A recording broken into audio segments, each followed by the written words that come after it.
বড় মাছের মাথা কতদিন খাই না। আশ্চর্য, তুমি মাছের মাথা নিচ্ছ কি জন্য? না মানে কেন আমি মাছের মাথা খাইতে পারবো না? কেন তোমাকে মাছের মাথা নেওয়ার অধিকার দিছে কে? তুমি কই থেকে সাহস পাইছো যে মাছের মাথাটা তোমার প্লেটে নিলা? না মানে হইছে কি, আব্বাকে দিছিলাম, আব্বা হচ্ছে বলতেছে এত বড় মাথা আমি খাবো না, তাই জন্য ভাবলাম যে আমি খাই। আব্বাকে দিছো নাকি তুমি বলছো যে তুমি খাবা তাই বলে প্লেটে নিয়ে নিছো আগে থেকে? কি যে বলো, আমি কি এরকম? আব্বার প্লেটে উঠাই দিতে গেছে, আব্বা বলছে খবরদার এত বড় মাথা দিও না, আমি খেতে পারবো না। তা আব্বা খাইতে পারিনি, আম্মার প্লেটে দেওয়া যায়নি নাকি? বড় মাছের মাথাটা দেখে চট করে তোমার প্লেটে উঠাই নিলা যাতে আর কেউ না নিতে পারে? আমি তো সবাইকে আগে খাওয়াই দিছি, আর মাছের মাথা তো গামলাই ছিল, আম্মাকেও দিতে গেছি। আম্মা বলে আম্মার চোখে সমস্যা, আম্মা এত বড় মাছের মাথা খাবে না।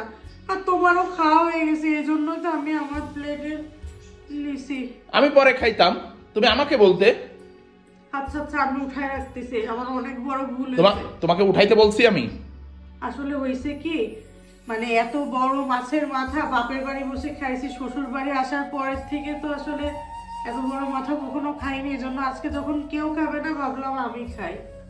তো এত বড় মাছের মাথা তুমি তুমি একা খেয়ে ফেলবা? আচ্ছা আমার ভুল হয়েছে, বললাম তো আমি উঠাই এই, আমি উঠাইতে নিষেধ করছি না। তা তুমি কোন সাহসে? তুমি কি জানো যে ঘরের বউরা কি মাথা খায়?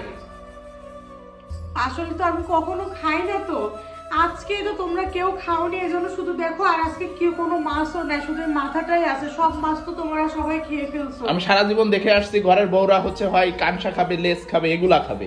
ওইগুলাই তো খায়। আজকে সত্যি আমার ভুল হয়ে গেছে, আমি উঠাই রাখতেছি, তোমার যখন সুযোগ হয় তুমি খেয়ে নিও। রাখো রাখো। শোনো, এতক্ষণ তুমি যা ভাবছো তো এটা কি সত্যি ভাবতেছো তুমি? আমি অনেকক্ষণ আগেই তোমার শুনতে পাইছি যে আজকে মাথাটা আমি খাইতে ইচ্ছা করতেছে, তুমি বলতেছো। তা তোমার যে মাথা খাইতে ইচ্ছা করে তো এই কথা তুমি বলতে পারো না? বা তোমার যে খাইতে ইচ্ছা করে, আর তুমি কি বললে সে বিয়ের আগে মাথা খাইছো, আর বাপের বাড়ি খেয়ে আসছো, আর শ্বশুর বাড়ি এসে মাথা খাওনি কোনোদিন, কিন্তু অথচ তোমার মনে মাথা খাইতে ইচ্ছা করে, তাই এই কথা তুমি আমারে বলতে পারো নি? এটা কোনো কথা? আপু মুরব্বি মানুষ, তুমি থাকতে আমি মাথা খাবো, এটা কি ভালো দেখা যায়? আমি আসলাম, ভাবলাম একটু তোমারে বলি কি অবস্থা। কেটে দিতাম, আমি কি পরিমাণ ভয় পাইছি তুমি কিভাবে বলছো।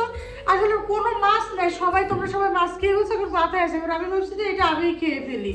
শোনো, এরপর থেকে যখন যেটা খাইতে ইচ্ছা করবে, আমিও দেখে আসছি, ছোট থেকে দেখে আসতেছি আমার আমার শাশুড়ি তো তাই করে, দেখি সবসময় মাছের বড় মাথা আব্বুর প্লেটে দেয় না তোমার প্লেটে দেয়, আমিও তো সেটা করি। সেইটা করবা না, ঠিক আছে? আমরা অফিস করে আসি, তোমরা ভাবো যে আমরা শুধু ক্লান্ত হয়ে যাই? তোমরা ঘরে কত কাজ করো, মাথা খাওয়ার অধিকার যে শুধু আমাদের তা তো না, তোমাদেরও অধিকার আছে, তোমরা তো আর বসে বসে থাকো না ঘরে, ঠিক আছে? এরপর থেকে যখন যেটা খাইতে ইচ্ছা করবে নিজের মনে করে নিজের মতো করে খেয়ে নিবা, কারণ আমরা অফিসে থাকি। বলছো আমি সত্যি এত ভয় পেয়ে গেছিলাম, আমি না জানি কত বড় অপরাধ করে ফেলছি। আসলে সত্যি কথা বলতে মানে এই মাছটা যখন কাটছি এত বড় মাথা দেখে, তখনই আমার ইচ্ছা করছিল যে এই মাছের মাথাটা যদি খেতে পারতাম। আচ্ছা ঠিক আছে, তুমি এখন মাছের মাথাটা খাও, আর আমি এই জায়গায় বসে দেখি তুমি তৃপ্তি করে খাও। মাছের মাথা